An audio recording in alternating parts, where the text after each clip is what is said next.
Hello, everyone. Welcome. Welcome to Conscious Living. I'm here live in the San Diego studio booth at Specially Produced Network, and Kahuna, Mark, Manu, Saito is in Kona, Hawaii at the City of Refuge in Honaunau. And I would love to introduce Manu. Welcome, Manu. Aloha, hi, Ashley. Good to meet you, and hello to everybody out there. Hello. We are going to talk today about a very special Hawaiian tradition, culture, and heritage about chanting, Hawaiian chanting, and Hawaiian meditation, and connecting to our inner guidance through this process. And I'd love to start out today by asking you, Manu, could you share with us and share with all the audience about what a kahuna is and what that means? Absolutely. The kahuna for the native Hawaiians, especially during the time when they lived here without any kind of Western influence, they were experts at different aspects of the life. They could have been really master canoe builders or house builders. The Hawaiian people, when they lived in villages, they made, because sometimes the islands would rain a lot, they made ways to channel the water away from their homes.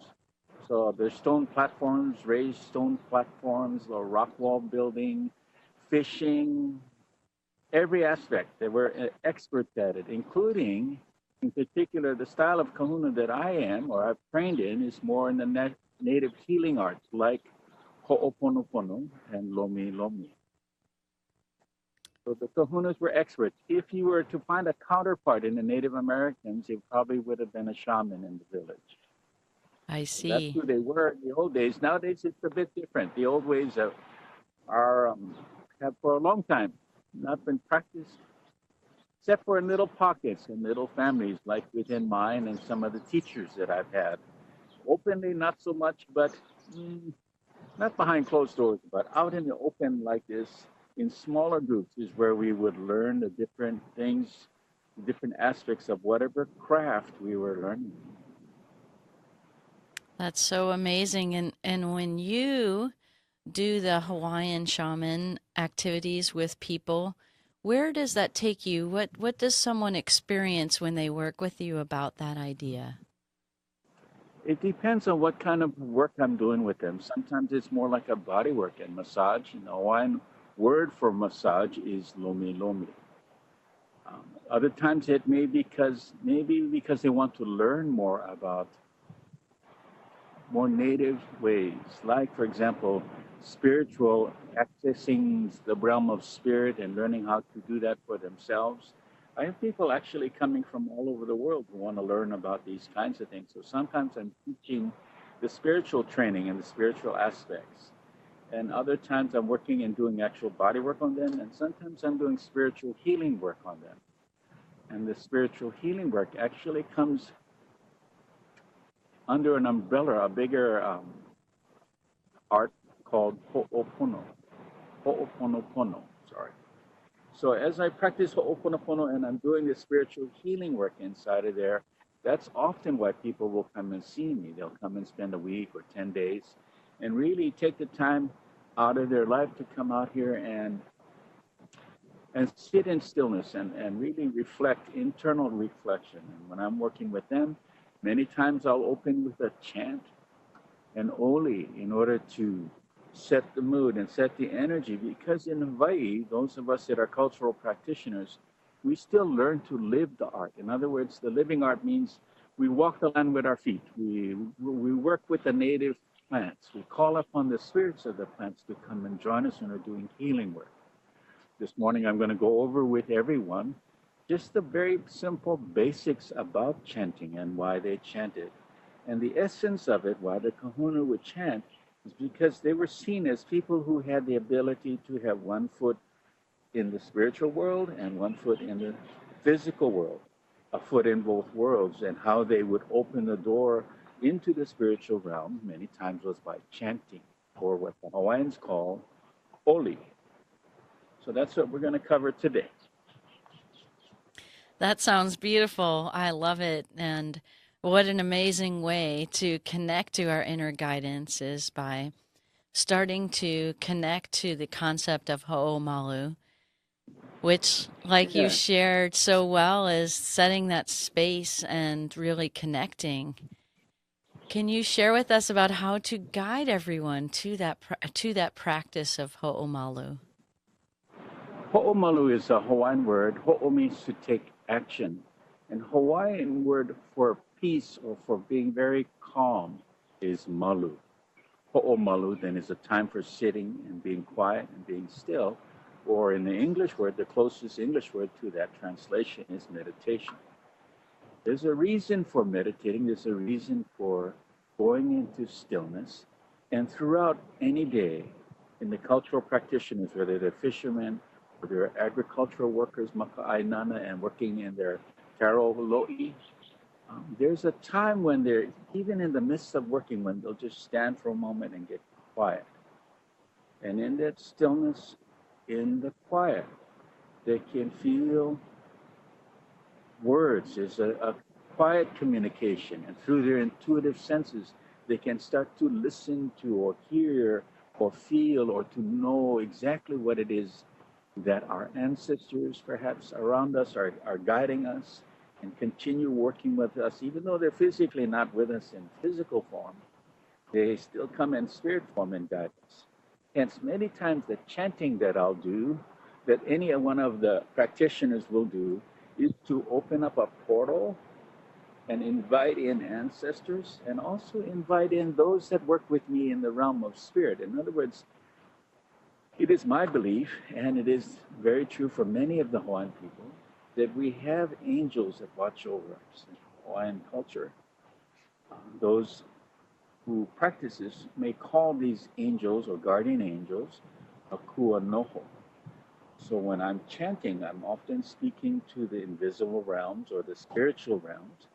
My guardian angel team is also a part of me that's even, no one word for that is aumakua, to my ancestors and even to another aspect of me, my own spiritual soul. And that's my higher self, which is also called aumakua. So the words define something that exists in the universe for the Hawaiian people. For the sun, they called it kala. For the moon, they called it hina. For the ocean behind me, we called it kai, which is salt water. For the fresh water, we called it vai. So because we have a word for it, that means we have an awareness that exists. Akua noho is the Hawaiian words for the A team, or your guardian angel team. Aumakua is for the ancestors and my divine self. So when I'm chanting, many times I'm starting to open the door, an open invitation to call forth my A team, my ancestors, and all those in the spiritual realms. I want to call them, and I'm looking for something. I may be trying to seek more knowledge about how I'm working in the taro patches, if that's my chosen art or way that I want to express myself in life, or being a navigator at sea and becoming the haku or the navigator. When they get times when you just don't know exactly which way to go, one of the native practices is just to stand in stillness, ho'omalu, to take action and quiet their mind. So the information that's right just around the corner, coming across on the coconut wireless, I call it, information transmitting from one source beyond me, outside of me, to me. And when I get into that quiet place in ho'omalu, I can hear, I can feel, I can see visions, and I seem to know what it is that's not being spoken, and yet I somehow am picking up and tracking them. In the Western world, we call it intuition. So that's what I'm doing, is getting quiet and listening to the intuitive senses. So besides ho'omalu and getting quiet, that's one of the skills to develop. Next one is actually chanting and using my voice to start to invite in the ancestors and open that spiritual portal to bring people forward. I don't know if I'm losing anybody, but I hope everybody's following along. We're following you. Thank you. It's beautiful. Actually, I was hoping to start going over some simple basics on chanting, if that's okay. That would be beautiful. Please share Yeah. with So us. I learned with my teacher who taught us holy or chanting. His name was Kumu. Kumu is a teacher, Kumu John Lake. When I started training with him, the first thing he had us do was using our voice. And you're learning how to breathe deeply so we can actually make sounds with our vocal cords, but also with the air in our lungs and expanding our breathing abilities. So one of the first things that he had us practicing was the vowel sounds. In Hawaii, the vowel sounds A, E, I, O, U are pronounced in the short form, or more like A, E, O, U. So we started chanting. And I know some of you are listening. I actually want many of you who are listening, if you have the right time and place, and if it's quiet for you, go ahead and chant along with me. I'm going to start chanting, and here we go. Listen and see if you can join me. Ah.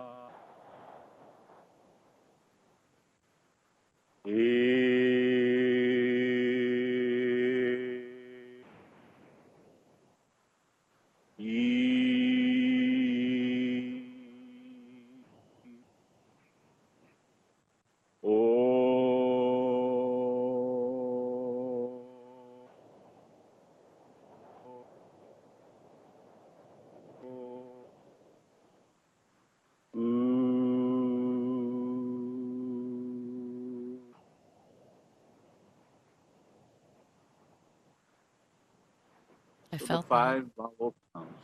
And all of us in class, we all did the same thing. He started chanting, we joined in with him and chanted with him. The next step, once you practice that sound, making those five vowel sounds, the next step is to do all five vowel sounds in one breath.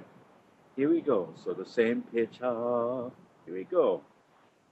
Ah,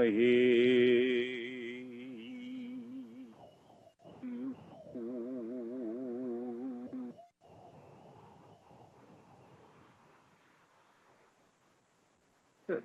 Relax. Take another big breath in. This time I'm going to raise the pitch, and I want you, if you can, to join me. So from that ah sound, we're going to an ah sound. And here it goes. Ah,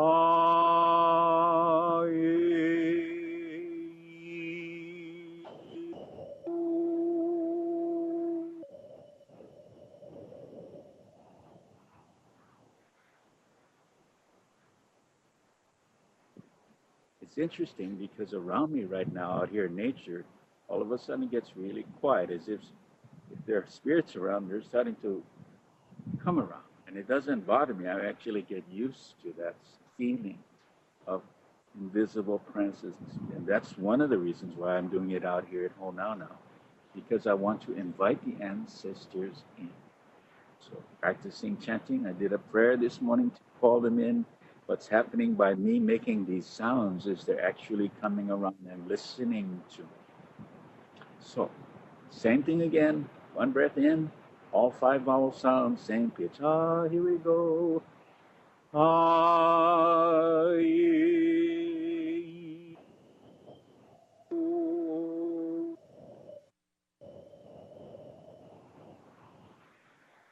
I want you to practice again and pay attention to something. Put your hand up by your throat area and feel the vibration of the vocal cords as you make a sound. And keep moving your hand down your upper chest area till you can, so long you can feel the vibration. So you're making the sound with your vocal cords, and you can feel the vibration. See how far down you can go into your chest area and still feel the vibrations in the palm of your hand. So here I go again. Ah,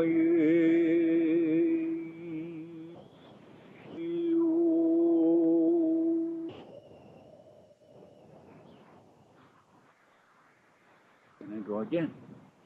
This time I want you to notice something. Some of you may be noticing it already if you're chanting, practicing with me. What I want you to notice is in the center of the palm of your hand, both hands, if you relax your hands, and rather than stand with your hands crossed or at your side, I want you to bring your hands a little bit forward like I am here. And as you chant, see if you feel a kind of a buzz or a tickling in the palm of your hand. Here it comes again. Ah,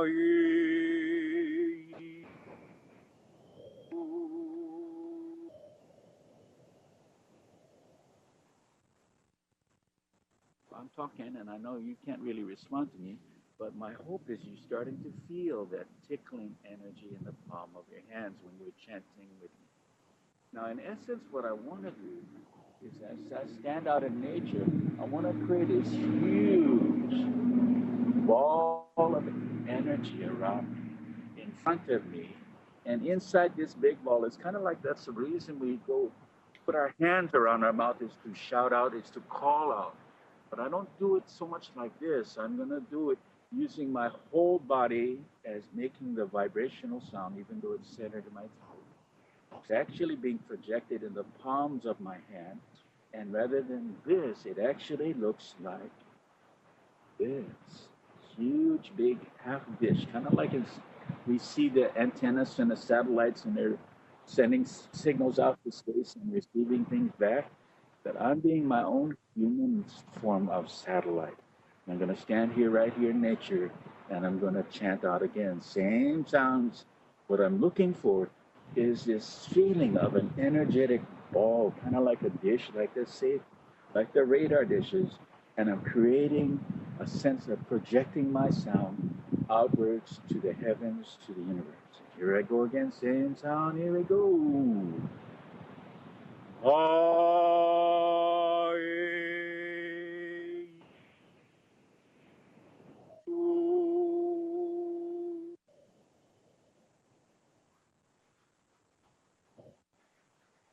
So as I practice with you, I'm hoping practicing at home too. We'll take this recording, we'll take them out someplace. Find a place that feels right for you in nature, down by the ocean, up in the mountains, at a park. Find a space that you can be yourself.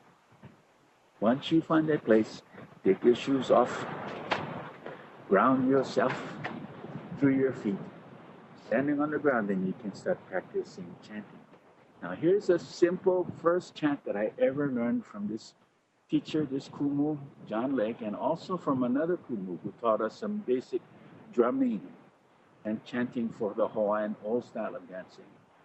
Her name was Sarah Kalama, Auntie Sarah Kalama. Both of them taught me this chant, and it goes like this. The Hawaiian words are this. I'll say them, then you say them. Akahai. I'll say it again. Akahai. Akahai. Yeah, the second word is lo kahi. Lo kahi. That's right. The third word is olu olu. Olu olu. The fourth word is ha'a ha'a. Ha'a ha'a. Yeah, with an H in front of it, and it sounds a little strange. Ha'a ha'a. Ha'a ha'a. Funny. You'll get it. Two H's. Ha'a ha'a. Ha'a ha'a. Perfect. Yay. And the last word is aho nui. Aho nui. Aho nui. Aho nui. So I'm going to chant the word, then you chant the word. This Okay. is how we learn. Okay, here we go. Akahai. Akahai. Perfect. Lo kahi. Lo kahi. Olu olu. Olu olu. Ha ha ha ah. Ha ha ha ah. Aho nui. Aho uli. Aho nui. Aho nui. Aloha e. Aloha e I e. Aloha e. Aloha e I e. Aloha. Aloha. A. So as you practice, that's perfect. Most important is that you start to make these sounds. Those 5 words, if you took the word aloha, Aloha, and you've asked me to define it, one of the entities defined it by saying A is for akahai, L is for lokahi, O is for olu olu, H is for ha'a ha'a, and the last A is for ahonui. The first word, akahai, means to be gentle.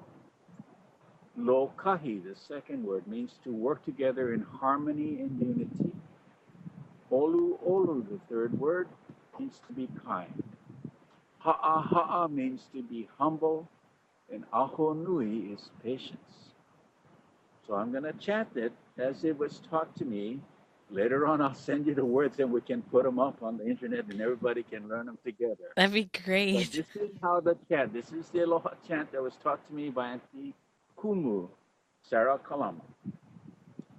Akahai na Hawaii, lukahi akulike, olu olu kamanau, ha'a kokulana, ahonui alana kila, alohe hie, alohe hie, alohe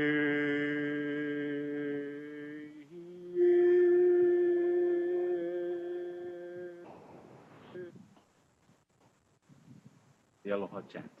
I Beautiful. hope everyone's having fun with all of this stuff. And what you're doing doesn't sound quite like you. Don't worry about it. Just practice. Most important is that you practice. And the cool thing about having this presentation today and listening in, and perhaps you can go back and record it or re-record, listen in again and again, is that you know what to practice. And we're going to learn right now by practicing this way how to practice. You know what to practice and you know how to practice. So I'm going to do it again. I'll just do the 5 words for now and I'll give you a chance to jump in with me if you can. But I'm going to move. Here I go. Okay. Akahai, lokahi, olu, olu, ha'a, ahonui. So those were the short forms. One more time, here's the long form.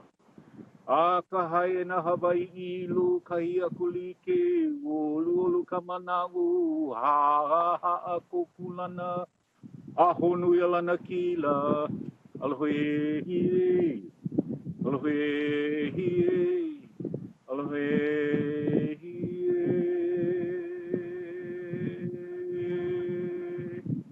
So in the words, what I'm saying, akahai e na Hawaii, gentle are the people of Hawaii. Lo kahi akulike, they work together hand in hand in harmony and unity. Olu olu kamanao, kind are their thoughts.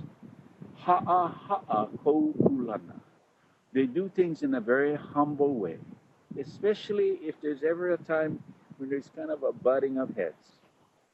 The Hawaiian people are taught to step back and to bow down and allow the other person to win because ahonui ala nakila, with patience, which is ahonui, it'll lead to victory, which is la nakila. Ahonui ala nakila. Gentle are the people of Hawaii. They work together in harmony and unity. Kind are their thoughts. Humble is their ways. Patience is what they practice. And with patience, it'll lead to victory. The Aloha chant. Yay! Yay. But That was one of the beautiful, coolest Manu. things, you're welcome. One of the most important things behind doing the chant is the moments right after. In other words, I do a chant, And then if I'm quiet, I can listen. In the chant, what was I doing? I was actually broadcasting out. When I open a portal, inviting the ancestors to come in and be with me, there's going to be a moment inside there when I get quiet. I just listen in a different way. We'll go over that, I'm sure. We're going to do it in a very different way. But in particular, what I mean by that is listening with your whole body. It's like feeling as if information is hitting you and you're using your body as a receptor, not just the ears up inside here and not just your eyes and your head here. You can actually many times get information when you close your eyes and you start to get visions. When you quiet your mind and you just start as if someone is talking to you in your head, in someplace in your heart area, you can just seem to know things and you don't even know why you know. And someplace down in your belly area where you can feel. For example, many of us naturally can feel down in our belly, in our gut area, when someone is not telling us the truth, when we're being lied to. It's just a feeling.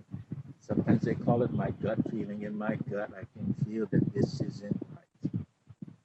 So as we continue learning today about Ho'omalu, about quieting the mind, just sitting in stillness. We also practiced this morning Oli, just simple, basic chanting forms. Remember, after you Oli out, it's time to practice Ho'omalu and sit quiet. If in your chant you invited the ancestors in, you're calling and opening the portal above to invite them to come and be with you, then this Ho'omalu is the time when you sit in stillness and you just listen to what they have to share with you, especially when you're challenging, when you feel like you're being challenged. Meaning life is stressful. Somehow, somewhere, you're pushing and working towards achieving something, towards making a new, creating something new, and you get kind of stuck. What my teachers taught me is to go out, to put that stuff away, close it up in the basket, go put it on the side, go for a walk, go sit out in nature. Eventually, at some point, information will come to you. And that's what we're seeking, is information that's just around the corner. I can't quite figure it out, but I know I'm close. So this is how the old Hawaiians learned to prosper from growing numbers of 200 to 300 when they arrived in the islands hundreds of years ago to up to 750,000 natives by the time Captain Cook came. Over a few hundred years had transpired. So they did that by connecting with nature, with the land out here, with the island, the trees, with the plants that they brought with them, and they learned how to talk to invisible realms and ask for help, like bringing in the rain or maybe stopping the hurricane. They learned how to be in harmony. And the words being in harmony is easy to talk, but the actual Hawaiian people practice walking the land and being in harmony, not talking about harmony, but actually living in harmony. I hope this is helping you. I don't know, Miss Ashley, I think we're getting close to our time. Yes, it's been tremendously helpful and such a unique and amazing way She's to working, connect. doing lots of technology stuff. Yeah. I guess you're talking, I really can't tell. Sorry, me. Oh, it's Even though okay. You're doing perfect. right now, because I honestly don't know what's going on in the studio. I wish for everybody, no mea peace be with you. Olu olu mai oi. Please be kind. Aloha no. Aloha no. Thank you. Thank you, Manu, for joining us today.